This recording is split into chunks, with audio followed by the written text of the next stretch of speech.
जब लॉटरी निकलने का समय था तो वो गए, हमारे छोटे भाई और इनके बड़े भाई गोपाल सुंदर के, ये लोग गए महाराज श्री के पास। हम लोग बोले कि गुरु जी को प्रणाम करके तब जाना। तो महाराज जी को प्रणाम किए तो महाराज जी ने कहा कि आज ही होना है क्या, इतना ही बोले, आज ही होना है क्या? तो वो लोग बोले जी। बोले ठीक। गए वो लोग गए और इन रामभद्र के नाम की लॉटरी निकल गई। लॉटरी निकल गई तो गुड्डू फोन किए हम लोगों को कि लॉटरी हो गई। तो दीदी बोली कि महाराज जी को प्रणाम करके तब आना। महाराज जी मनकामेश्वर में थे। तो फिर गुरु जी के पास गए, बस एक शब्द में बोले कि हो गया। तो बोले जी महाराज जी।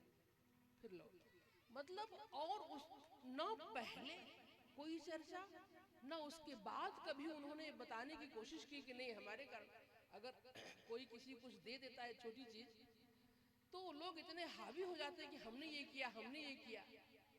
पर हम एक उदाहरण, ऐसे हजारों उदाहरण महाराज जी के हैं जो हम ही लोगों के जीवन में घटे हैं।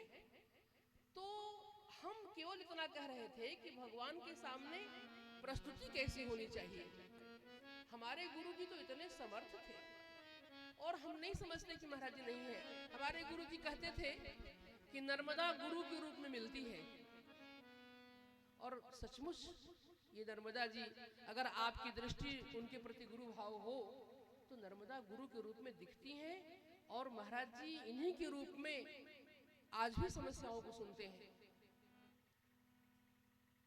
तो हमारे गुरु जी तो चलते फिरते अकारण सबका कल्याण करते रहते थे ऐसे, क्योंकि भगवान थे ना वो, और भगवान का स्वभाव करुणा वरुणालय है, करुणा के सागर है भगवान। देखो हम इसीलिए नहीं बोलना चाहते थे क्योंकि हमारी बात बढ़ जाती है तो अब गोपाल सुंदर जी को हम लोग सुनना चाहते हैं। भगवान की करुणा को याद करें, भगवान की करुणा को प्रणाम करें, पूज्य महाराज श्री की करुणा को प्रणाम करें। हमारे गुरु जी ने करुणा करके, देखो एक बिंदु जी का एक बड़ा सुंदर पद है, मुझे बड़ा अच्छा लगता है। कृपा की न होती जो आदत तुम्हारी, उन्होंने कहा कि आदत बहुत खराब आपकी है। कृपा की न होती जो आदत तुम्हारी तो सुनी ही रहती अदालत तुम्हारी। अदालत में कोई आता ही नहीं तुम्हारे। इस अदालत में ऐसे ही लोग आते हैं जो कृपाकांक्षी हो, जिन्हें कृपा की आवश्यकता हो। कृपा की न होती जो आदत तुम्हारी तो सुनी ही रहती अदालत तुम्हारी। तो ये भगवान की कृपा, क्योंकि हम लोग स्वार्थी जीव हैं, बिना स्वार्थ के कोई किसी को नहीं पूछता है। तो हम लोग अपना अपना स्वार्थ लेकर, अच्छा ये नहीं कि एक ही मांग हो, एक मांग पूरी हुई नहीं कि दूसरी मांग तुरंत अपना सिर उठा लेती है। भगवान कृपा करने के लिए हर समय तत्पर रहते हैं और हम लोग आंचल फैलाकर भीख मांगने के लिए हर समय तत्पर रहते हैं।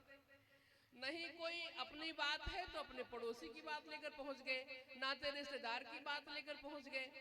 तो ऐसे भगवान का स्वभाव यह है, हमारे महाराज श्री का स्वभाव भी ऐसा ही था। और आज भी हमारे महाराज श्री जिन भक्तों को अनुभव होता हो, जो उनका अनुभव करते हो, उनका कल्याण आज भी उसी तत्परता के साथ कर रहे हैं। वो मैं समझती हूँ कि महाराज श्री के जाने के बाद हम लोगों का खुद ही पांच लीला संवरण के पश्चात स्वयं मन एकदम उदास हो गया और लगता था कि अब क्या करें, क्योंकि वो इतने खुश होते थे।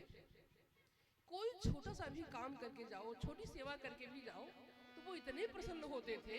अरे हमने देखा कि गांव के लोग 100 ग्राम घी लेकर अगर जाते थे, महाराज जी गाय का घी है, अच्छा गाय का घी है, विजय को दे दो, वसंत को दे दो, वो उपयोग में आ जाएगा।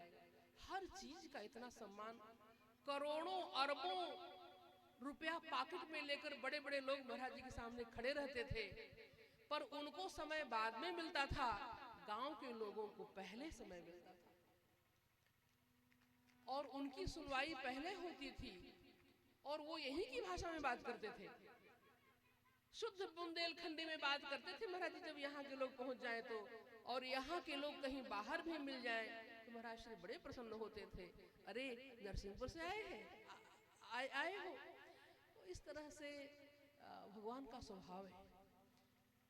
तब तो गरीब निवाज कहते हैं ना भगवान, गई बहोर गरीब निवाजू शरण सहबल साहिब रघुराजू, गई को बहोरक गरीब को निवाज। एक बात हम आपको बता दें, ये क्या टाइम हो गया?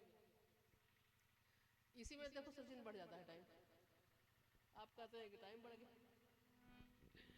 तो गई बहोर, जो चला गया उसको वापस करने का स्वभाव भगवान का है।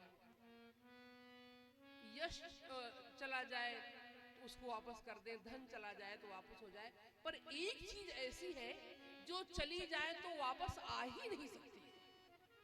किसी स्त्री का सतीत्व नष्ट हो जाए तो वह पुनः वापस नहीं हो सकता है, लेकिन हमारे भगवान ऐसे गरीब गई बहोरक हैं कि गए हुए सतीत्व को वापस कर देते हैं। इसकी सबसे बड़े उदाहरण अहिल्या जी है। अहिल्या का सतीत्व नष्ट हो गया था पर भगवान ने उन्हें वापस कर दिया। ऐसे गरीब गई बहोरक है भगवान। हमार पहुना सारे जग से निराला, हमार पहुना सारे जग से निराला, हमार पहुना।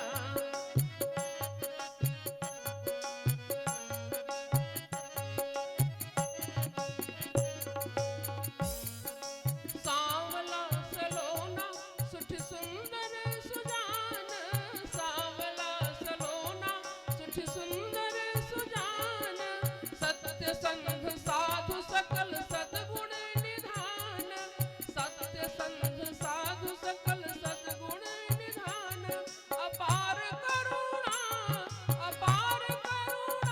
रघुवर भोला भाला, हमार पहुना सारे जग से निराला, हमार पहुना सारे जग से निराला, हमार राघव सारे जग से निराला, हमारे गुरुवर सारे जग से निराले।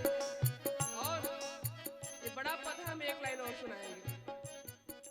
गई को बहोरक गरीब को निवाज, गई को बहोरक गरीब को निवाज, पार करे दीनन की जीवन जहाज, पार करे दीनन की जीवन।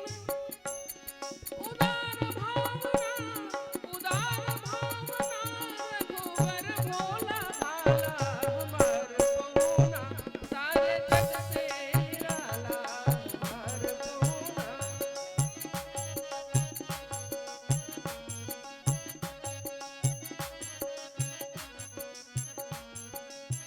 इस प्रकार भगवान के करुणा को प्रणाम करते हैं हम लोग, हमारे गुरुवर के करुणा को प्रणाम करते हैं। इस जंगल में, इस असुविधा की जगह में भी सुविधा उत्पन्न करके हम सभी लोगों को, सबसे बड़ा दानी संसार में कौन है? भूमि दान करने वाला, अन्न दान करने वाला, रुपया पैसा का दान करने वाला, अनाज आभूषण सोना चांदी का दान, कौन दानी बड़ा है? बता सकते हैं? सबसे बड़ा दानी कौन है?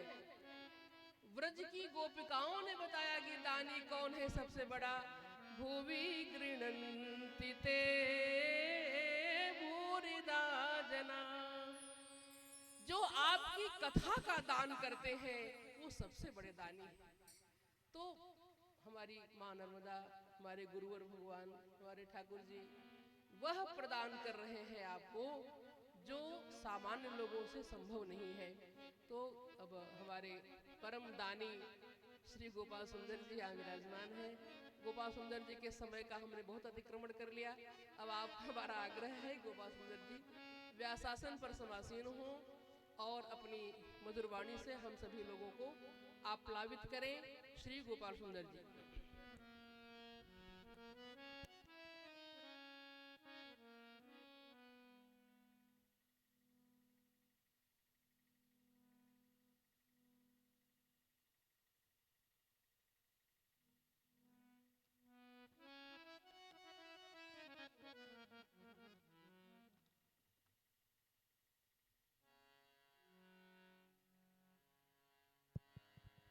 हमारे बीच में यहाँ के चौबे परिवार के लाडले और हमारे महिला आश्रम के रिश्तेदार श्री और श्रीमद् भागवत के बड़े कुशल प्रवाचक श्री संतोष चौबे जी आए हैं। हम हृदय से उनका स्वागत अभिनंदन करते हैं। और हमारे आदरणीय श्री कथा के बड़े रसिक श्री चौबे जी जनक महाराज पधारे और उनके पार्श्व भाग में विराजमान उन्हीं के रिश्तेदार बड़े बड़े पंडित हैं, बड़े अच्छे विद्वान हैं। हम सबका स्वागत करते हैं। और हमारे बीच में श्री ब्रह्मचारी पूज्य महाराज श्री के प्रिय शिष्य श्री धारानंद जी महाराज पधारे हैं। और जितने भी लोग आए हैं हम सभी लोगों का हृदय से स्वागत करते हैं। अब पंडित जी पूजन कराएं और शीघ्र ही कथा प्रारंभ हो।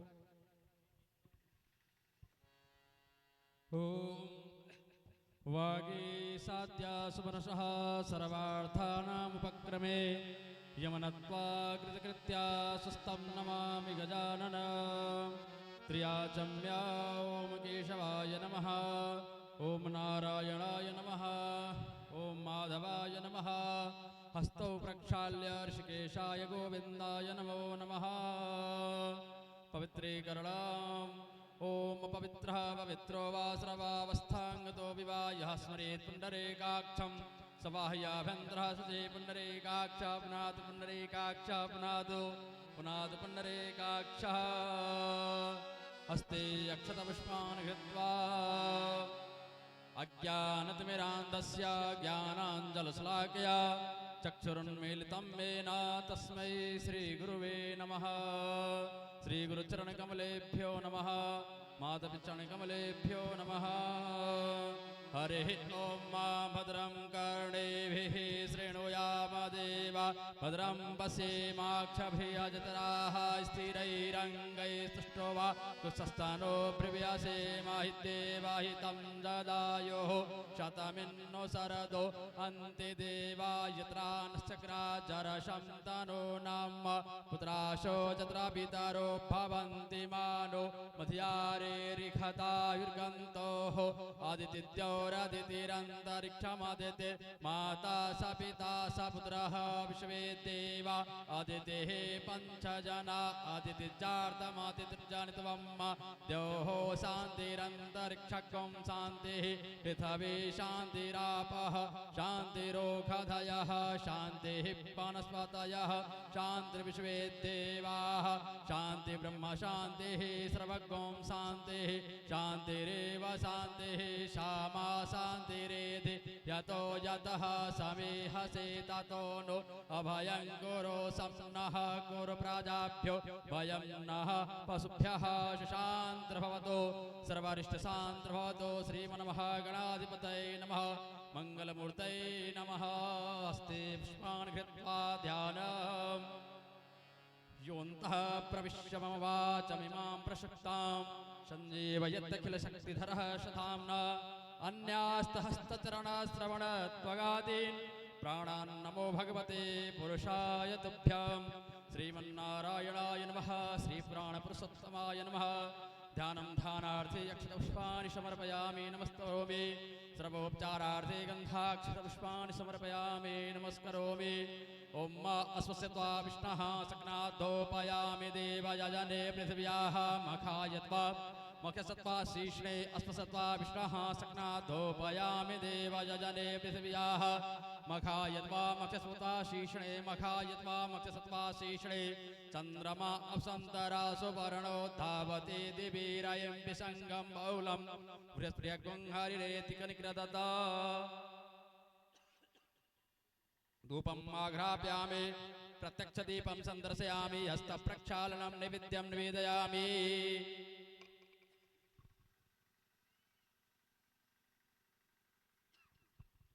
अन्नपदे नश्यनो देह्य नमयक्षिणः प्रपदातारन्तारिकमूर्जन्नो देहि दुपदे चतुपदे।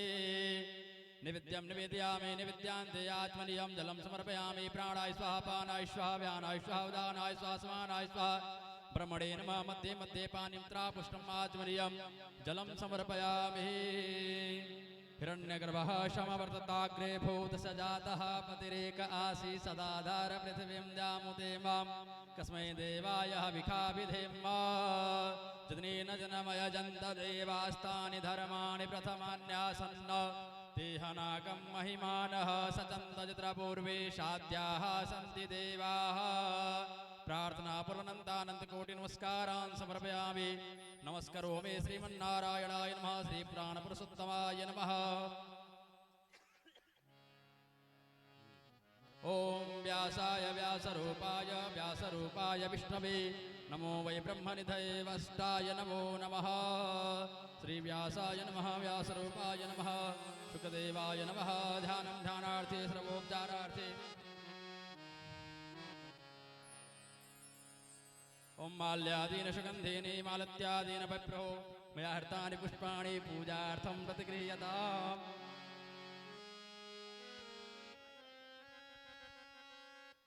पुष्पां पुष्पमाल्यं समर्पयामि हिरण्यरूपा उकशो विरोग उभावेन्द्र सूर्यस्य आरोहतं वरुणमृतकर्तं तदच्छाथ मदित्यन्दितिं च मित्रोऽसि परुणोऽसि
वागीशायस्य वदने लक्ष्मीर्यस्य च वक्षसि यस्यास्ते हृदयं संवित्तं नृसिंहनं भजे तरणिशतसवर्णं कर्णघूर्णद्विरेफा बलिबलितकपोलोद्दामदानाभिरामम् गिरिशगिरिसुताभ्यां लालितं नित्यमङ्के स्वजनभरणशीलं शीलये विघ्नराजम् यं प्रव्रजन्तमनुपेतमपेतकृत्यम् द्वैपायनो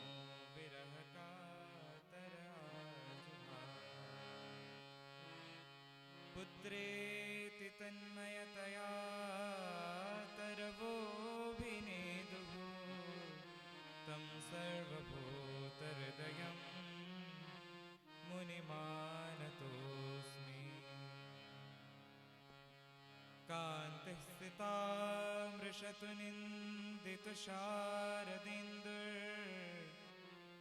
निन्दितुषारदिन्दुर्यत्रैकतो विलसितान् मशिताङ्गशोभां वृन्दावनेऽपि कृतया मुनगाङ्गसङ्गं राधामुकुन्दयुगलं तदहं नमामि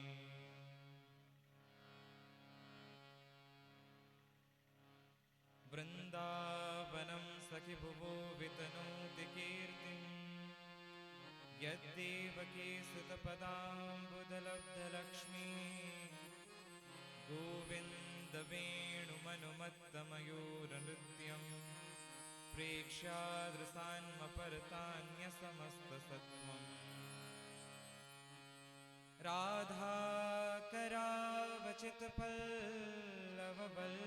राधाकरावचितपल्लववल्लरीके राधापदाङ्कविलसत् मधुरस्थलेके राधा यशोमुखरमत्तखगावलेके राधा विहारविपिने रमतां मनो मे वरहापीडं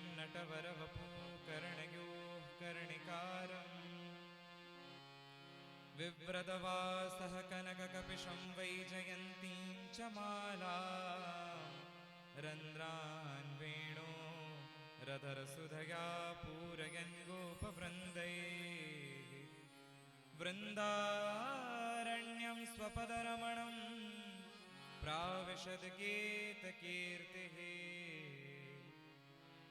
मेघैर्मेदुरमं वरं वनभुवः श्यामास्तमालद्रुमैर्नक्तं भीरुरयं त्वमेव तमिदं राधे गृहं प्रापय इत्थं नन्दनिदेशतश्चलतयो प्रत्यध्वकुञ्जं गृहं राधा माधवयोर्जयन्ति यमुना कूलेरः केलयः भजे व्रजैकमण्डनं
शुद्धि के लिए मन और वाणी को पवित्र करने के लिए 2-4 बार मिलजुल कर भगवान नाम संकीर्तन करें। श्री कृष्ण गोविंद हरे मुरारे, हे नाथ नारायण वासुदेव।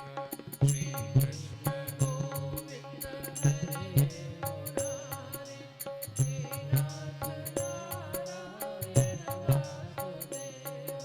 श्री कृष्ण गोविंद हरे मुरारे, हे नाथ नारायण वासुदेव। श्री कृष्ण गोविंद हरे मुरारे, हे नाथ नारायण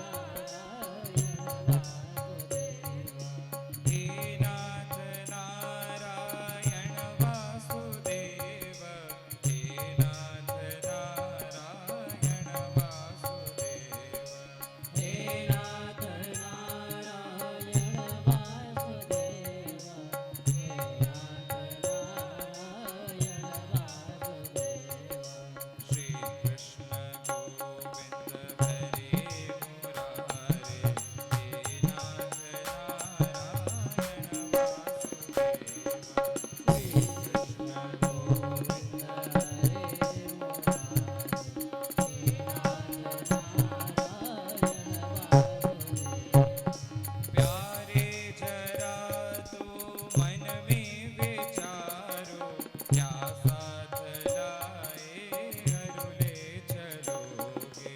प्यारे जरा तू मन में विचारो, क्या साथ लाए घरे चलोगे। जाता सदा साथ यही पुकारो, गोविंद दामोदर माधवेति। जाता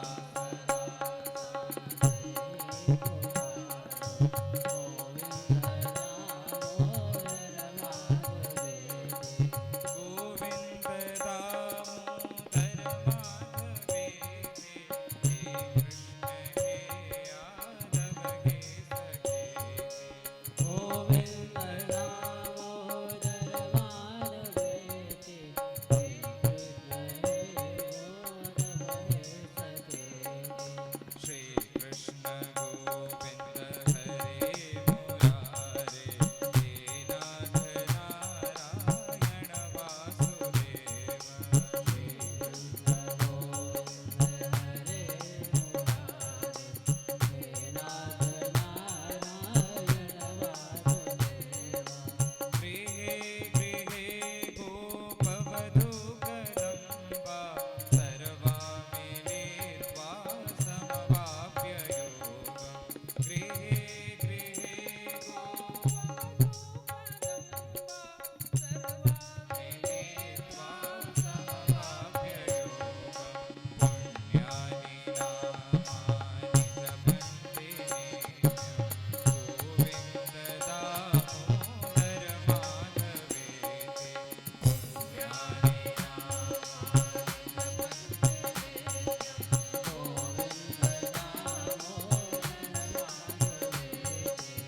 गोविन्द दामोदर माधवेति। हे कृष्ण हे यादव हे सखेति। गोविंद दामोदर माधवेति, हे कृष्ण हे यादव हे सखेति। श्री कृष्ण गोविंद हरे मुरारे, हे नाथ नारायण वासुदेव। श्री कृष्ण गोविंद हरे मुरारे, हे नाथ नारायण वासुदेव। श्री कृष्ण गोविंद हरे मुरारे, हे नाथ नारायण वासुदेव। श्री कृष्ण गोविंद हरे मुरारे, हे नाथ नारायण वासुदेव। बोलिए वृंदावन बिहारी लाल की, श्री अयोध्या नाथ की, श्री हनुमान जी महाराज की। अपने सनातन धर्म का नारा उच्च स्वर में लगाएंगे। धर्म की, अधर्म का, प्राणियों में, विश्व का, गौ हत्या, गौ माता की। बोलिए जगतगुरु शंकराचार्य भगवान की, श्री जगदम्बा महारानी की, श्री नर्मदा मैया की। हर हर महादेव।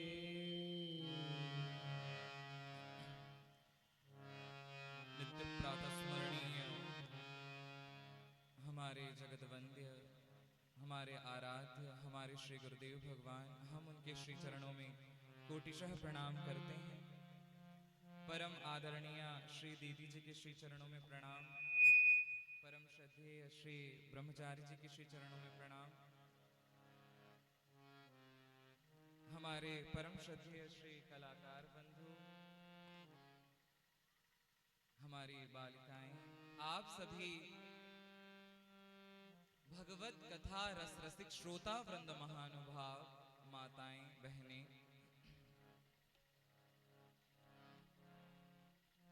अभी हम लोग श्री दीदी जी के मुखारविंद से भगवान के स्वभाव के वर्णन को सुन रहे थे और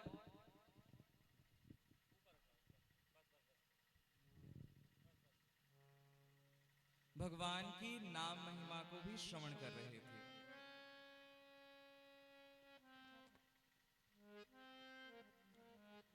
भगवान के नाम को लेकर के बड़े बड़े पापी भवसागर से तर जाते हैं, पार हो जाते हैं।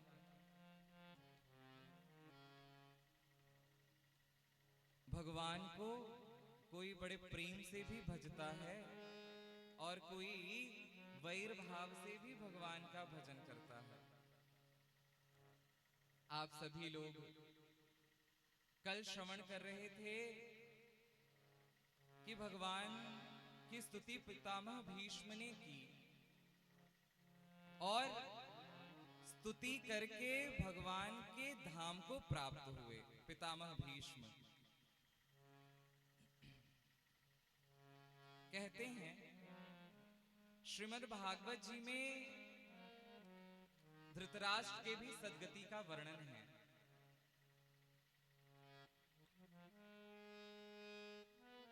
पांडवों के भी सद्गति का वर्णन है, परंतु परीक्षित की सद्गति का वर्णन, परीक्षित के पूर्व उनके पूर्वजों की सद्गति का वर्णन किया है। क्योंकि परीक्षित का जन्म होना है। परीक्षित जी तो श्रीमद् भागवत जी के मुख्य श्रोता है ना, तो परीक्षित जी के जन्म के पूर्व पितामह भीष्म के सद्गति का वर्णन है, धृतराष्ट्र के सद्गति का वर्णन है और पांडवों के सद्गति का वर्णन है। क्योंकि परीक्षित की सद्गति होनी है, इसलिए श्रीमद् भागवत के प्रथम स्कंध में कथा आती है कि एक बार युधिष्ठिर जी ने अर्जुन जी से कहा कि अर्जुन जी आप द्वारका जाइए और वहां जाकर के हमारे प्राण प्यारे श्री कृष्ण कुशल से विराजते हैं वो समाचार लेकर के आइए। क्योंकि जब से युद्ध हुआ है तब से भगवान आते ही नहीं है हस्तिनापुर, बड़ा लंबा समय व्यतीत हो गया। आप समाचार लेकर के आइए, हम आपके समाचार की प्रतीक्षा करेंगे। फिर कहते हैं युधिष्ठिर जी, अर्जुन जिस समय हमारी माँ ने भगवान की स्तुति की और स्तुति करते समय भगवान से विपत्ति मांगी तो मुझे ये सुनकर अच्छा नहीं लगा। युधिष्ठिर जी ने कहा कि मैंने सोचा ये हमारी माँ को हो क्या गया है, सब भगवान से सुख संपत्ति मांगते हैं परंतु मेरी माँ विपत्ति मांग रही है। अरे हमने विपत्ति दुख भोगने में कोई कसर छोड़ रखा है क्या? अब सुख का सूर्य उदय हो आया है तो माँ भगवान से विपत्ति मांग रही है, परंतु माँ ने कहा बेटा मैं विपत्ति नहीं मांग रही हूँ, मैं तो भगवान को मांग रही हूँ। क्योंकि जब जब हमारे ऊपर विपत्ति आई तब तब भगवान हमारे साथ थे, हमें उनका दर्शन प्राप्त हुआ। और ये सुख किस काम का जो भगवान का विस्मरण करा दे, भगवान को भुला दे। तो अर्जुन जी मैं माँ के उन वचनों को याद करता हूँ, कितनी भली थी हमारी माँ। युधिष्ठिर जी ने कहा आप जाइए द्वारका और वहां जाकर के पता लगाइए। श्री अर्जुन जी महाराज द्वारका गए और 6 महीने से अधिक हो गया है, अभी लौटे नहीं समाचार लेकर के। इधर युधिष्ठिर जी को कुछ अच्छा नहीं लगता है। युधिष्ठिर जी के पास भीमसेन आए और भीमसेन ने प्रणाम करते हुए कहा महाराज आप कुछ व्यथित लग रहे हैं, आप कुछ दुखी लग रहे हैं, क्या बात है? तब युधिष्ठिर जी ने अपने हृदय की व्यथा की कथा सुनाई और उन्होंने कहा कि देखिए ना भैया ये प्रकृति कितनी उदास लग रही है, हमें कुछ अच्छा नहीं लग रहा है। ये दिशाएं कितनी धुंधली हो रही हैं। मैं गायों की गौशाला में गया, गायों के आंखों में हमने आंसू देखा, मानो ये प्रकृति किसी के वियोग में रो रही हो। दिशाएं धुंधली हो रही हैं। देव मंदिरों में गया, मूर्तियों को निस्तेज देखा मैंने। भैया, हमें ऐसा लगता है कि कहीं कलिकाल का प्रवेश तो नहीं हो गया, कहीं नारद का बताया हुआ वो समय तो नहीं आ गया। लेकिन ये कैसे हो सकता है? कलयुग कैसे प्रवेश कर सकता है? जब तक इस धराधाम पर भगवान है तब तक कलयुग का आना असंभव है। लेकिन लक्षण तो कलयुग के ही लग रहे हैं। और इतना ही नहीं, मैं गुप्तचर्या के लिए गया था। मैं भ्रमण करते करते किसी व्यक्ति के दरवाजे पे मैंने एक यंत्र लटकते हुए देखा। मैंने पूछा, ये क्या है, ये कौन सा यंत्र है? उस व्यक्ति ने कहा, ये ताला है। ताला?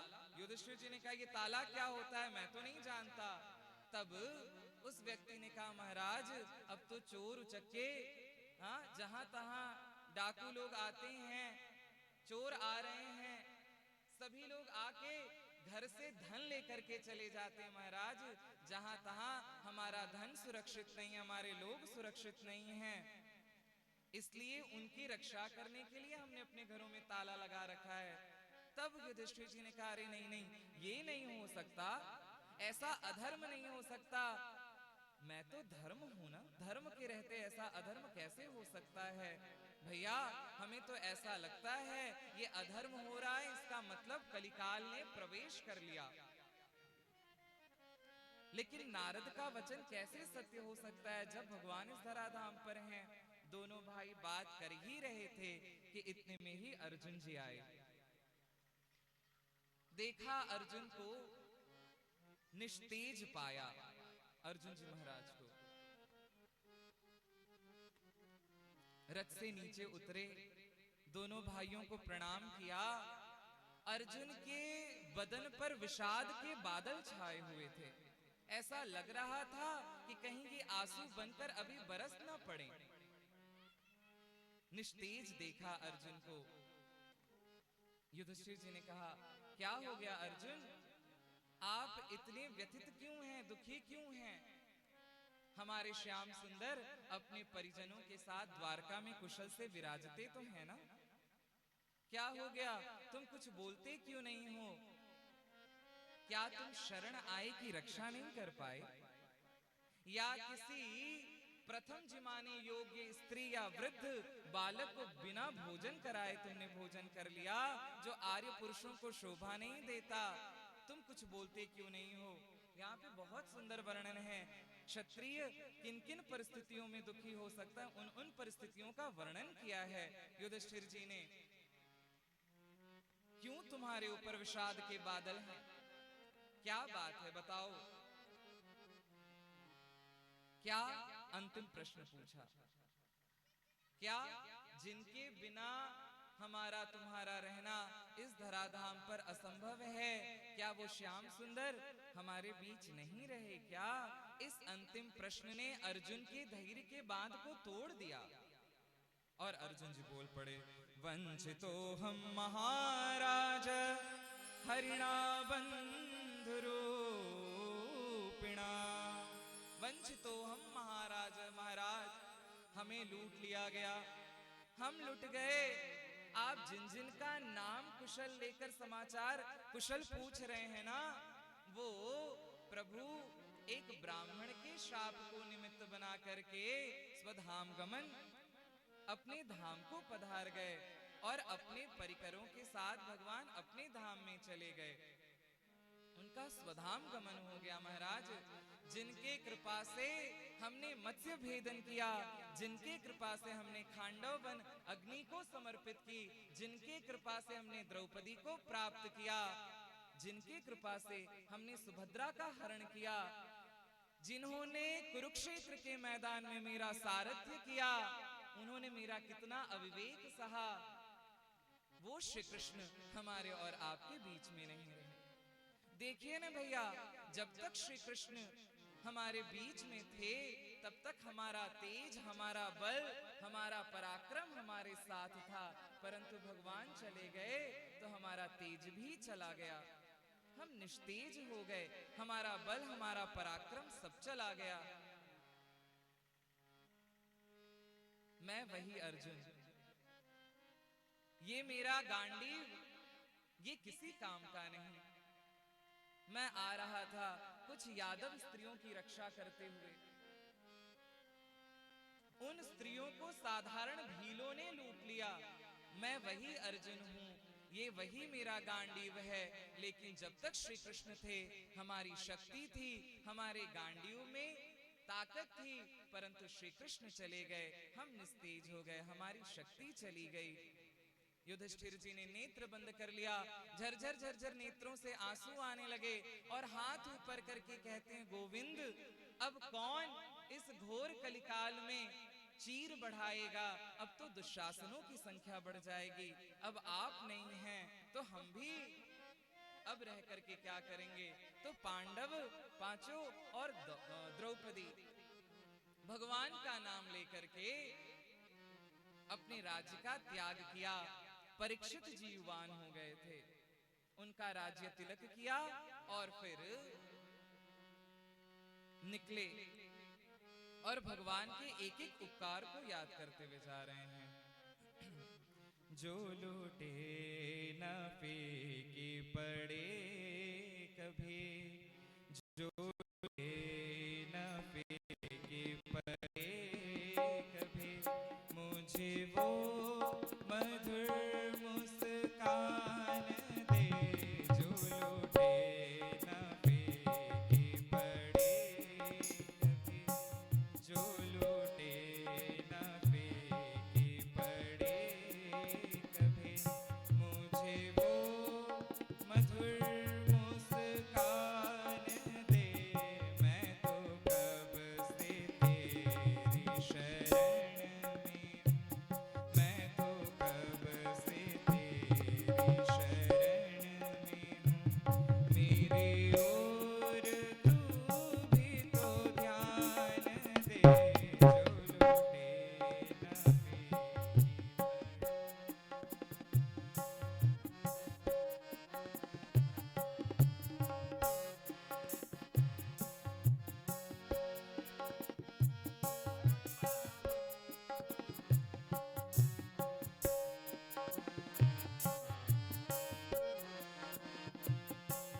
चाहे सुख की रैन मिले तो क्या, चाहे दुख के भोर खिले तो क्या, चाहे दुख की रैन मिले तो क्या, चाहे सुख के भोर खिले तो क्या, पतझड़ में जो भी खिला रहे, पतझड़ में जो भी खिला रहे, मैं वो फूल बन के रहूं सदा। नाम ले मेरे प्राण, तेरा ही नाम ले। करे मन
भगवान का ध्यान करते हुए हिमालय से स्वर्ग की सीढ़ी लग गई। पांडवों का स्वर्गारोहण हुआ, भगवान के धाम में गए। इधर परीक्षित जी महाराज ने श्री गंगा के तट पर 3 अश्वमेध यज्ञ कराए और दिग्विजय बने। दिग्विजय बनते समय परीक्षित जी ने एक आश्चर्य देखा। क्या आश्चर्य देखा? तो एक कोई शूद्र है जो राजा रूपधारी है और एक गाय और बैल को हल में लगा करके खेती कर रहा था, और उसे वो शूद्र, राजा रूपधारी शूद्र बहुत मार रहा था। उस बैल के एक ही चरण थे। ये अत्याचार देख करके श्री परीक्षित जी महाराज को रहा नहीं गया। ये बैल और ये गाय कौन है? ये बैल ही धर्म है जो अपने एक चरण पर खड़ा है, और यही धरणी गाय है जो उसके हल में लगी हुई है, और यही ये जो शूद्र है राजा रूपधारी, वही कलिकाल है। ये धर्म और धरती बड़ा सुंदर रूपक है। श्रीमद् भागवत के प्रथम स्कंद में बड़ा सुंदर रूपक का वर्णन किया। ये जो धर्म और धरती हैं, ये रूपक है।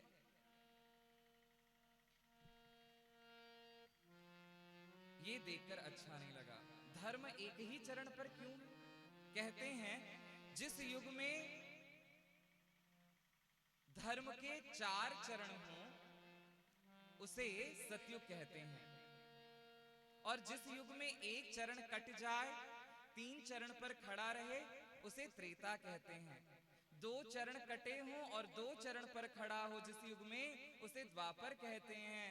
और कलिकाल में एक ही चरण पर खड़ा है, 3 चरण कट जाते हैं, एक ही चरण पर खड़ा है, वो भी दान के बल पर खड़ा है।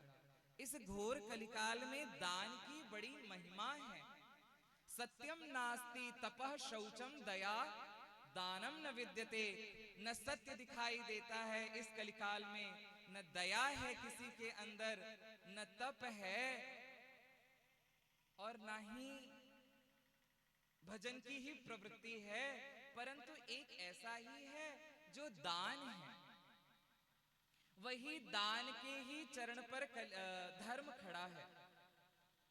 इसलिए दान देने का बड़ा महत्व है। दान देना चाहिए। वो भी लेकिन लड़खड़ा रहा है, वो चरण भी लड़खड़ा रहा है धर्म का। महाराज परीक्षित आए, अपने धनुष बाण को चढ़ाया और बोले, ओ राजा रूपधारी शूद्र, तुम ऐसा अनिंद्य कर्म कर रहे हो, तुम कौन हो? ये तुम्हारे जो हल में लगे हैं गाय और बैल, इनको देखो तो एक ही चरण पर ये बैल खड़ा है और तुम इन्हें मार रहे हो।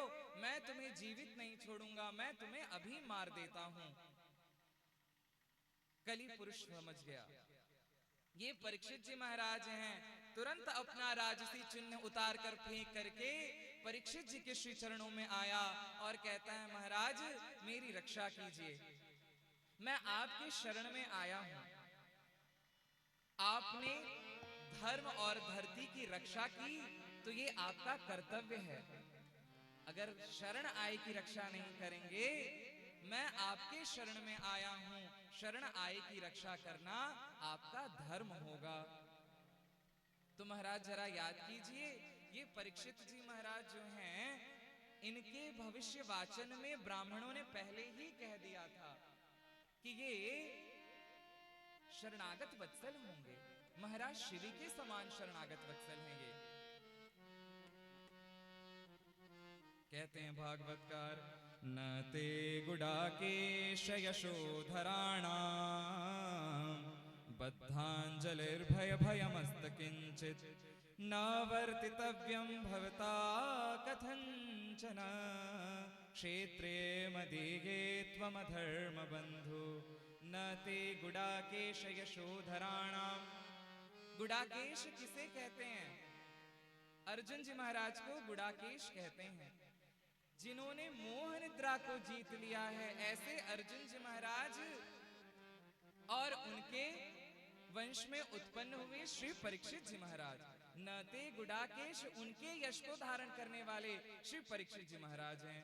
न ते गुडाकेश यशोधराणाम बद्धांजलिर्भय, भय से भयभीत होकर के कलिकाल ने अंजलि बांध ली और कहता है कि न वर्तितव्यम भवता कथंचन क्षेत्रे मदीगे त्वमधर्म बंधो। महाराज मेरी रक्षा कीजिए, हम आपके शरण में आए हैं। तो शरणागत वत्सल हैं श्री परीक्षित जी महाराज। तो परीक्षित जी ने कहा ठीक है, तुम मेरी शरण में आए हो तो हम तुम्हें मारते नहीं हैं, परंतु हम तुम्हें अपने राज्य में रहने भी नहीं देंगे, क्योंकि जहां तुम रहते हो वहां अधर्म फैलता है। कहते हैं लोभो नृतम चौर्यमनार्यमं हो ज्येष्ठा च माया कलहश्च दम्भः न वर्तितव्यं त्वमधर्म बंधो धर्मेण सत्येन च वर्तितव्ये। लोभो नृतम चौर्यमनार्यमं हो, लोभ अधर्म है। गोस्वामी तुलसीदास जी महाराज ने लोभ को कफ बताया है। कहते हैं काम बात कफ लोभ अपारा, काम बात कफ लोभ अपारा, काम बात कफ लोभ अपारा। जैसे जैसे लाभ होता है वैसे वैसे लोभ बढ़ने लगता है। हाँ? अगर लाख मिल गया तो 10 लाख की इच्छा करते हैं, 10 लाख मिल जाता, करोड़ मिला तो 10 करोड़ की इच्छा करते हैं। लोभ के ही साथ लाभ शब्द जुड़ा हुआ है। जैसे जैसे लाभ होता है वैसे वैसे लोभ होने लगता है। लाभ के साथ लोभ जुड़ गया है। तो लोभो नृतम, श्री परीक्षित जी महाराज कहते हैं जहां तुम रहते हो कली वहां लोभ आता है। अनृतम यानी झूठ भी बोलने लग जाते हैं लोग। गोस्वामी तुलसीदास जी महाराज कहते हैं नहीं असत्य समपातक पुंजा, असत्य के समान कोई पाप नहीं है, और धर्म न दूसर सत्य समाना, सत्य के समान कोई दूसरा धर्म नहीं है। इसलिए लोभो नृतम, आप जहां रहते हैं वहां लोभ आता है। फिर अनृतम यानी झूठ बोलते हैं लोग, असत्य बोलते हैं। फिर चौर्यम, फिर चोरी करने लग जाते हैं। लोभ आएगा तो झूठ बोलेंगे, झूठ बोलेंगे तो चोरी करने का मन कर जाएगा। इसलिए लोभो नृतम चौर्य अनार्य ममहो, जो आर्य पुरुषों को शोभा न देने वाला ऐसा आचरण भी करने लग जाते हैं लोग। ज्येष्ठा च माया कलह दंभ, ये 9 प्रकार के अधर्म आ जाते हैं जहां तुम रहते हो कली पुरुष। इसलिए हम तो नहीं रहने देंगे आपको यहाँ पर। हम आपको राज्य निकालने की अनुमति देते हैं, राज्य से निकालने की। तो कली पुरुष ने कहा, आभार प्रकट किया और कहता है नाथ आपने मुझे जीवन दान दिया, मैं बहुत बड़ा आभारी हूं आपका, परंतु मैं आपके आज्ञा का पालन नहीं कर सकता। परीक्षित जी ने कहा क्यों नहीं कर सकते हमारे आज्ञा का पालन? तो कली पुरुष ने कहा बस नहीं कर सकते। परीक्षित जी ने कहा मैं चक्रवर्ती सम्राट हूं और तुम मेरे आज्ञा का पालन नहीं कर सकते हो। तो कलयुग ने कहा इसीलिए तो महाराज आप चक्रवर्ती सम्राट हैं, आप कैसे देश निकालने की अनुमति दे सकते हैं? ये अखंड भूमंडल पर आपका साम्राज्य है, जिस देश में आप भेजेंगे वो भी तो आपका ही देश होगा ना, तो देश निकालने की अनुमति कैसे हो सकती है? इसलिए हमारा कोई और स्थान सुनिश्चित कीजिए। तब परीक्षित जी को लगा ओहो ये बड़ा चतुर है कली पुरुष, सारंग इव सारभुक, मैं तो भ्रमर की तरह सार ग्रहण करने वाला हूं, इसलिए कली के नाश की जरूरत नहीं है, इसके निग्रह की जरूरत है। तो निग्रह कैसे करें कली का? परीक्षित जी ने आदेश किया कि इस घोर कलिकाल में भगवान को प्राप्त करने का एक ही मात्र साधन है, भगवान का नाम।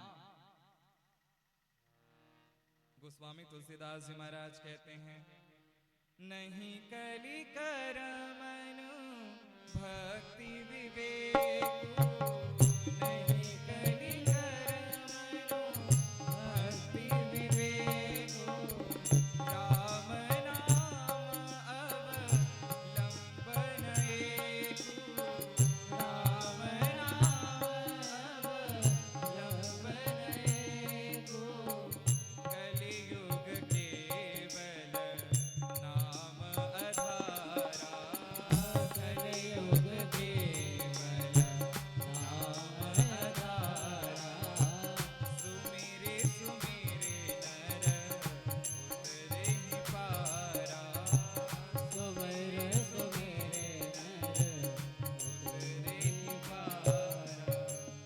कलियुग केवल नाम आधारा, कलयुग में भगवान का नाम श्रेष्ठ है।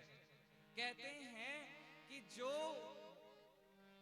फल सतयुग में ध्यान के द्वारा, तप के द्वारा बताया गया है, जो फल त्रेता में यज्ञ याग आदि के द्वारा बताया गया है, जो फल द्वापर में पूजन अर्चन के द्वारा बताया गया है, वही फल इस कलयुग में केवल नाम के द्वारा ही बताया गया है। हरेर नाम हरेर नामैव केवलम, केवल भगवान का ही नाम होना चाहिए। लोग कहते हैं कि भगवान बड़े दुर्लभ हैं। भगवान दुर्लभ नहीं है, दुर्लभ तो ये मानव शरीर है। अगर मानव शरीर मिल गया तो भगवान तो बड़े सुलभ हैं, क्योंकि मानव शरीर, मानव मनुष्य आया, उसके ही विवेक है, बुद्धि है, और अपने जिह्वा से भगवान का नाम ले सकता है। इसलिए अगर मानव देह मिला तो भगवान तो बड़े सुलभ हैं। मानव देह दुर्लभ नहीं है, और भगवान को प्राप्त करने की इच्छा बड़ी दुर्लभ है। हमारे मन में कहाँ इच्छा होती है कि हम भगवान को प्राप्त कर लें? कभी लगता है, कभी सोचते हैं हम कि हम भगवान को प्राप्त करें? ये भगवत प्राप्ति की जो इच्छा है ना, ये बड़ी दुर्लभ है। ये मन में जिस दिन आया तो भगवान तो स्वतः ही सुलभ हो जाएंगे। ऐसी भ्रांतियां लोग पाल बैठे हैं कि भगवान बड़े दुर्लभ हैं। जब व्यापारियों का धंधा मंदा पड़ जाता है ना, तो वो सेल डिक्लेयर करते हैं, मोटे मोटे अक्षरों में लिख देते हैं, सेल सेल महासेल, डिस्काउंट पर डिस्काउंट कर देते हैं, 40%, 30%, हाँ डिस्काउंट करते हैं, और लिख देते हैं मोटे मोटे अक्षरों में 1250 की साड़ी 650 में मिल रही है। अब ये सुनते ही माताएं दुकान में भीड़ लगा लेती हैं, बड़ी सस्ती साड़ी मिल रही है, चलो चलो चलते हैं। भीड़ लगी है दुकानों में सेल सुनते ही। इसी प्रकार से कलिकाल में एक महात्मा ने कहा कि हमारे ठाकुर जी का भी धंधा मंदा पड़ गया है। अरे सेल सेल महासेल, हम भी अपने ठाकुर जी को पाने के लिए कोई उन्हें कीर्तन से ही उठा ले, कोई उन्हें भगवान का नाम लेकर ही भगवान को पाले, और कुछ करने की आवश्यकता नहीं है। इसलिए हरेर नाम हरेर नामैव केवलम, केवल भगवान का ही नाम होना चाहिए। तो लगा कि कलि पुरुष के नाश की जरूरत नहीं है, इसके निग्रह की जरूरत है। ठीक है, कलि पुरुष कलिकाल में आपके, देखिए एक बात और ध्यान देने योग्य है, अगर इस कलिकाल में बैठ करके भगवान का नाम लेंगे तो यही कली जो है ये साधन बन जाएगा भगवान के पास भेजने में। अगर हम भगवान से विमुख होकर के कली के ही गुणों का अनुसंधान करेंगे, जहां तहां जाएंगे, तो यही कली बाधक बन जाएगा और अपने पास हमें खींच लेगा। इसलिए इस कलिकाल में बैठ करके भगवान का ही नाम लेना चाहिए। तो ये कली शैतान भी भगवान के पास पहुंचा देते हैं अगर हम सच्चे मन से भगवान का नाम लें तो। कैसे गोस्वामी तुलसीदास जी महाराज को एक प्रेत ने श्री हनुमान जी से मिलने की प्रेरणा की। तो कहने का तात्पर्य ये है कि कलिकाल में भगवान का नाम ही सर्वश्रेष्ठ है। ये भगवान की नाम महिमा मानस उठा के देखिए, मानस में ऐसी नाम महिमा है भगवान की, अद्भुत नाम महिमा। तो परीक्षित जी ने कहा, कलि पुरुष हम आपका नाश नहीं करते, हम आपका निग्रह करते हैं, हम आपको स्थान दे देते हैं। द्यूतम पानम स्त्रियः सूना यत्न धर्मश्चतुर्विदः, हम आपको 4 जगह रहने का स्थान दे देते हैं। कहाँ कहाँ? द्यूत, द्युतालय, सुरालय, वेश्यालय, जहां हिंसा होती हो वहां तुम जाकर के रहो। 4 स्थान दे दिया। जहां लोग जुआ खेलते हैं, जहां लोग मदिरा पान करते हैं, जहां लोग स्त्री गमन करते हैं और जहां हिंसा मारकाट होती है, वहां कलि पुरुष रहता है। ये स्थान दिया। बोलिए भक्तवत्सल भगवान की, श्री वृंदावन बिहारी लाल की। परम आदरणीय श्री दीदी जी हमारे बीच में पधारी हैं। हम उनके श्री चरणों में कोटिशः प्रणाम करते हैं। परम आदरणीय श्री पिताजी, हम उनके श्री चरणों में प्रणाम करते हैं। बोलिए भक्तवत्सल भगवान की। 4 स्थान दे दिया। कौन कौन से स्थान दिया उन्होंने? जहां मदिरा पान करते हैं, जहां स्त्री गमन होता है, जहां हिंसा होती है और जहां लोग इकट्ठे होकर के जुआ खेलते हैं, ये 4 स्थान दे दिया परीक्षित जी ने। कलि पुरुष ने हाथ जोड़ लिया, महाराज आपने 4 स्थान दिया, बड़ी कृपा की हमारे ऊपर। परंतु महाराज ये 4 स्थान कुछ छोटा नहीं हो जाएगा। आप तो जानते हैं ना कि मेरा एक मित्र है अधर्म, उसका भी परिवार बड़ा लंबा चौड़ा है, हमारा भी परिवार बड़ा लंबा चौड़ा है। ये 4 रूम का फ्लैट बड़ा छोटा पड़ेगा। एक अगर जगह और मिल जाती तो हम दोनों बड़े मजे से रहते अपने परिवार के साथ। कौन सा? पुनश्च याचमानाय जात्र रूप मदा प्रभु, ततो नृतं मदं कामं रजो वैरं च पांचमं। पुनश्च याचमानाय जात्र रूप मदात् प्रभु। जब पुनः उसने याचना की कि एक जगह और चाहिए, तो परीक्षित जी महाराज ने देरी नहीं की, तुरंत अच्छा देते हैं। क्या दिया? तो कहते हैं जो अनीति से आया हुआ धन होगा, जो अनीति से आया हुआ स्वर्ण होगा, उसमें तुम्हारा निवास होगा कलि पुरुष। जाओ, तुम्हें 5वां स्थान दे दिया। देखो, जो नीति से आया हुआ धन होता है वो भी बड़ा चिंता कराता है, हाँ, उसको भी संभाल के रखने का बड़ा। और जो अनीति से आया है वो तो और चिंताप्रद हो जाता है, उसकी भी चिंता हो जाती है। तो अनीति से आए हुए धन में कलि का निवास हुआ। यहाँ पर श्री परीक्षित जी महाराज को औत्तरेय कह करके संबोधन किया गया है। कहते हैं, अमूनि पंचस्थानानि ह्यधर्म प्रभवः कले, औत्तरेयेण च दत्तानि न्यवसद्देशतान् कृत। अमूनि पंचस्थानानि ह्यधर्म प्रभवः कले, औत्तरेयेण च दत्तानि। क्यों औत्तरेय कहा गया इन्हें? तो कहते हैं कि उत्तरा बड़ी दयालु थी, वो बड़ी उदार थी ना, इसलिए माँ का गुण पुत्र में आया है, इसलिए औत्तरेयेण च दत्तानि। उन्होंने उदारता करते हुए कलि को 5वां स्थान दे दिया।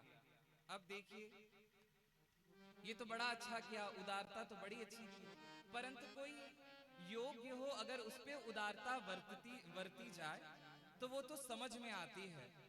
परंतु परीक्षित जी ने किसके ऊपर उदारता वर्त दी?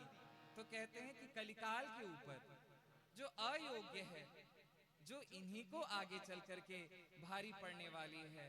परंतु ये तो औत्तरेयेण च दत्तानि, ये उदार है ना, इसलिए भागवतकार कहते हैं कि अगर जिनको भगवान के श्री चरणों में अपना मन लगाना है, जिनको भगवान के अलावा और कुछ भी नहीं चाहिए, ऐसे पुरुष को, धीर पुरुष को कहां जाना चाहिए?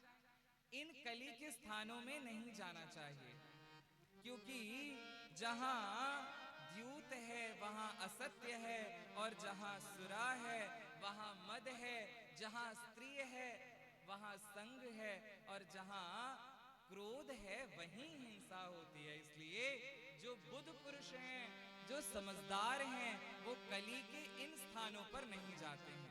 परंतु मुझे लगता है प्रायः मनुष्य समझदार नहीं है, क्योंकि कली के इन स्थानों पर चले ही जाते हैं, बिना बुलाए चले जाते हैं। इसलिए अगर आपको अपना कल्याण चाहिए तो कलिकाल के इन स्थानों पर न जाएं। इस प्रकार से परीक्षित जी ने धर्म और धरती को जोड़ दिया, सुंदर बना दिया, कलयुग का निग्रह किया, और श्री परीक्षित जी महाराज दिग्विजय बने।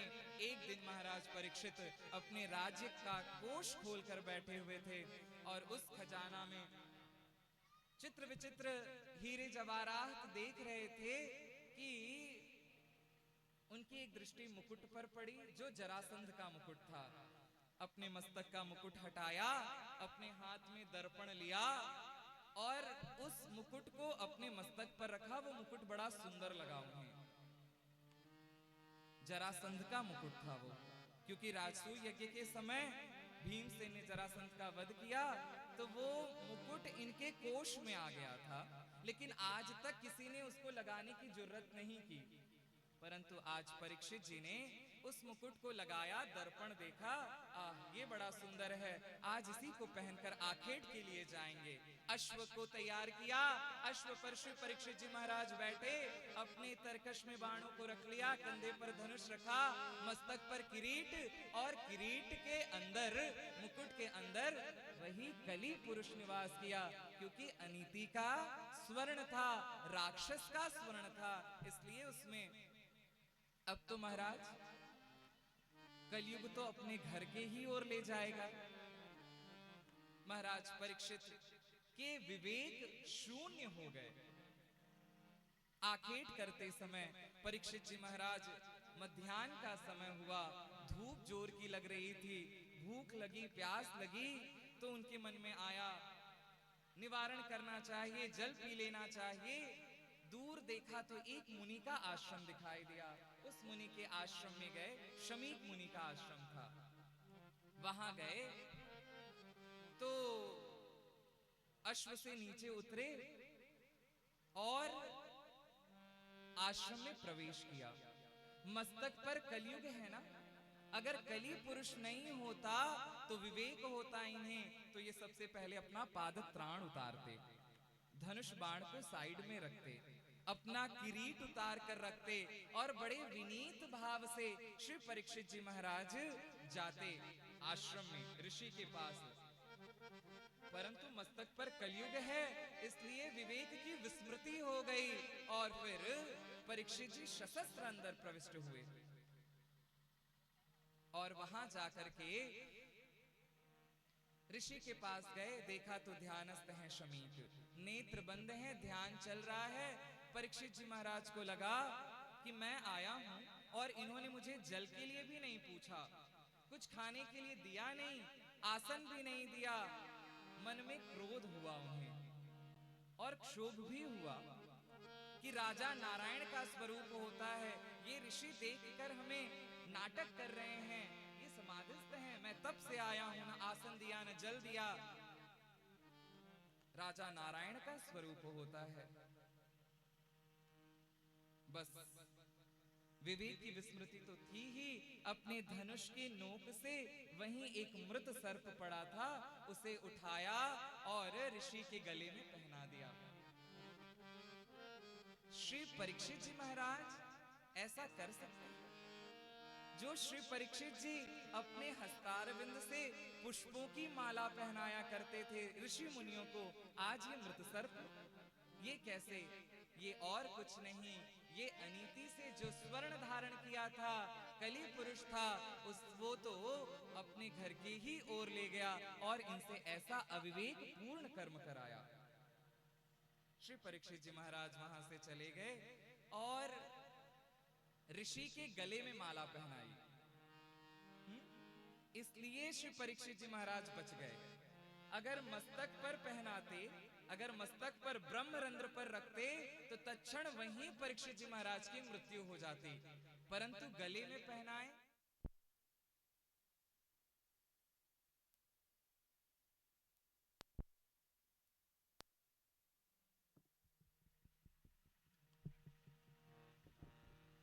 बोलिए श्री वृंदावन बिहारी लाल की। क्योंकि ऊपर के 7 छिद्र बचे हुए थे, 2 आंख, 2 कान, 2 नाक और 1 मुख। ये 7 छिद्र बचे हुए थे, इसलिए 7 दिन इन्हें शेष मिले। अगर ब्रह्मरंध्र पर रखते तो तत्क्षण वहीं उनकी मृत्यु हो जाती। इसलिए श्री परीक्षित जी महाराज गले में पहना करके चले गए। अब इधर कोई देख रहा था और जाकर के कह दिया ऋषि बालक से, अरे ओ ऋषि बालक, तुम यहाँ पर स्नान कर रहे हो, देखो कोई राजा आया था और तुम्हारे पिता के गले में मृत सर्प पहना करके चला गया। कौन था वो राजा? शायद परीक्षित आए थे। बस ये सुनते ही वो ऋषि बालक छोटा सा इतना नाराज, इतना क्रुद्ध, आंख लाल लाल करके, और कहता है वो बालक कि इन राजाओं ने हमें समझ क्या रखा है? अगर हम वन में ऋषि मुनि होकर के तपश्चर्या करते हैं, ये अपने राज्य की सत्ता का बल दिखाते हैं हमें, तो हमारे भी तप का जो बल है आज मैं इन्हें दिखा करके रहूंगा। और हाथ में तुरंत जल लिया। इत्युक्त्वा रोषतां राक्षो वयस्या वृषिबालकाः कौशिक्याय उपस्पृश्य वाकवज्रं विससर्जः। वाकवज्र छोड़ा, रोष में आए, जल लिया, संकल्प किया कि जिन्होंने हमारे पिता के गले में मृत सर्प पहनाया है, ऐसे कुलांगार परीक्षित जो हैं, वो आज के 7वें दिन तक्षक के काटने से उनकी मृत्यु हो जाएगी। वाकवज्रम विससर्ज।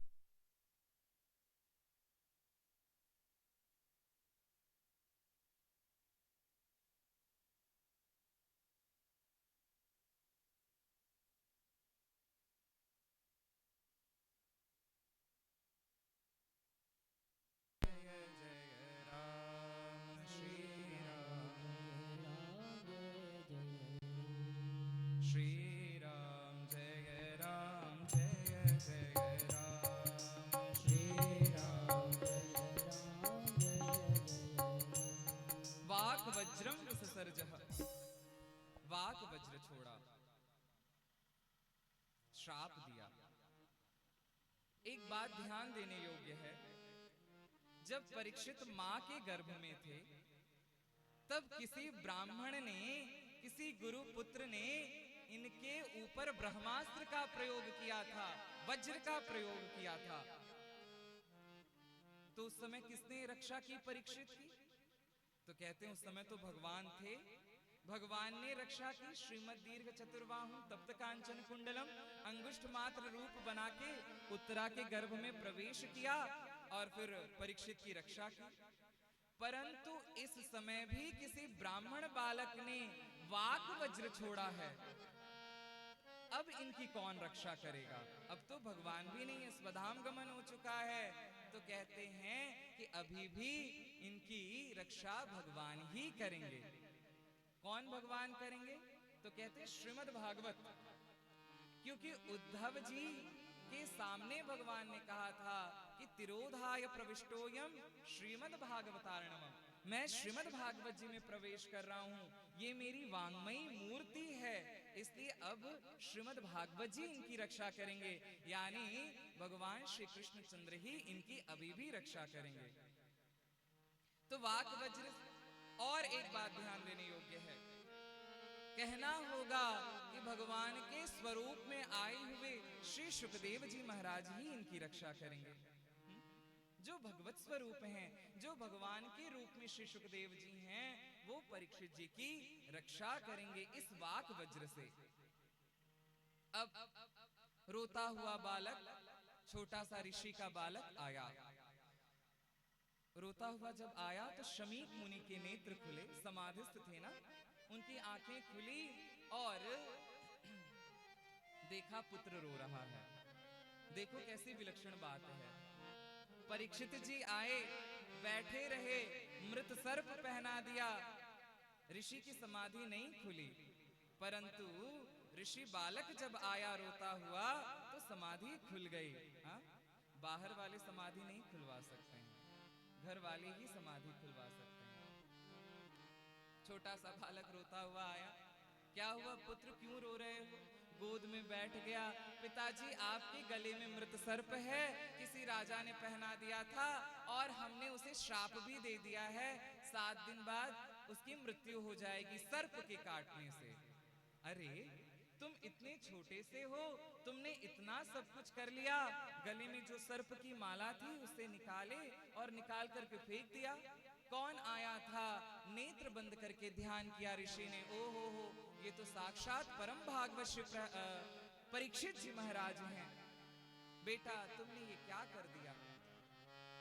इनके शासन काल में रह करके हम लोग निर्भय होकर के विचरण करके भजन करते थे, आज तुमने इन्हें श्राप दे दिया। अरे बेटा, राजा तो नारायण का स्वरूप होता है, वो आए थे, हमने उनका उचित सत्कार नहीं किया। उनका क्रुद्ध होना, अगर वो क्रोध हो ही गए तो क्या बात है, तुमने क्यों क्रोध किया? आप तपश्चर्या करते हैं, इसका ये मतलब नहीं है कि जिस किसी को अपनी तपश्चर्या का बल दिखा करके श्राप देते फिरेंगे। हाँ? आपने ऐसे परीक्षित जी को श्राप दे दिया। अरे बेटा, अगर उन्होंने मेरे ऊपर क्रोध किया तो तुम उनके क्रोध के ऊपर क्रोध करते, तुमने उनके ऊपर क्रोध किया। बेटा तुमको उनके क्रोध को मिटाना था, ना कि उनको ही मिटा देना था। वैद्य जो होता है वो रोगी के रोग को मिटाता है, ना कि रोगी को। बेटा अगर परीक्षित क्रोध किया तो तुम उनके क्रोध के ऊपर, अगर वो क्रोध रूपी अग्नि से प्रज्वलित हुए थे तो तुम अपने क्षमा रूपी जल से उसे बुझा सकते थे, लेकिन तुमने ये अनर्थ कर दिया। तुमने उन्हें श्राप क्यों दिया? श्रृंगी ने बड़ी क्षमा मांगी, पिताजी क्षमा कीजिएगा, हमें पता नहीं था, हमें क्रोध आया इसलिए हमने श्राप दे दिया। शमीक ने अपने 2 शिष्यों को भेजा और कहा कि जाओ उन्हें अवगत कराओ कि उन्हें श्राप मिला है।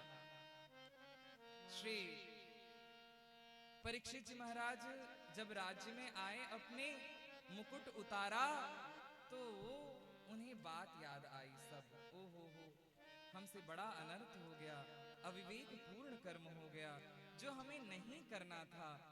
कहाँ तो हम इन हाथों से ऋषि मुनियों को मालाएं पहनाया करते थे और आज हम मृतसर्प पहना करके चले आए। अगर कोई साधारण व्यक्ति अपराध करता तो चक्रवर्ती से उसे दंड दिया जाता, राजा से दंड दिलवाया जाता, परंतु राजा ने अपराध किया है तो कौन दंड देगा? परंतु मैं दंड का अधिकारी हूं, मुझे दंड मिलना चाहिए। परीक्षित जी महाराज सोच रहे हैं कि हमें भूख प्यास सहन नहीं हुआ, हम भूख प्यास सहन नहीं कर पाए, जो ऐसा अविवेक पूर्ण कर्म करके चले आए, तो आज से अभी से हम जल और अन्न त्याग देते हैं।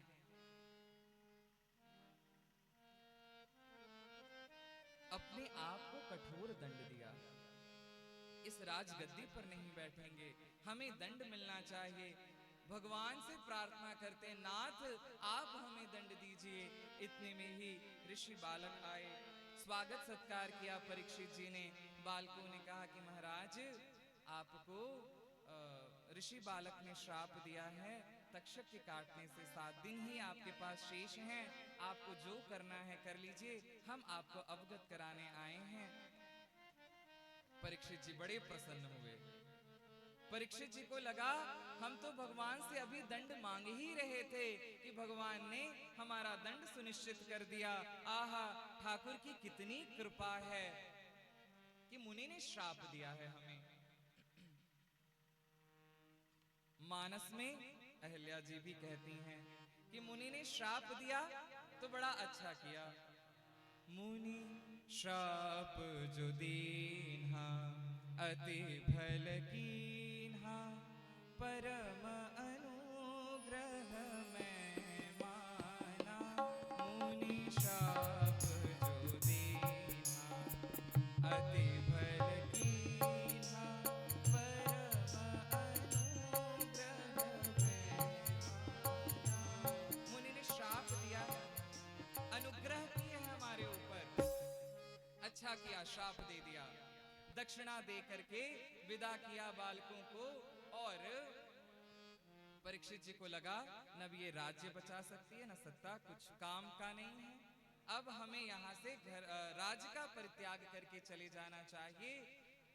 जनमेजय जी महाराज बड़े हो गए थे, उनको राज्य गद्दी सौंपकर श्री परीक्षित जी महाराज वन की ओर चले। एक वलकल धारण करके श्री गंगा के तट पर आए, आसन बिछा करके गंगा जल में स्नान किया, गंगा जल पान किया। लोगों ने सुन लिया, ऋषि मुनियों ने, कि परीक्षित जी महाराज को श्राप मिला है। सब जहां तहां से आने लगे, सब पूछते हैं महाराज कैसे हो गया ये।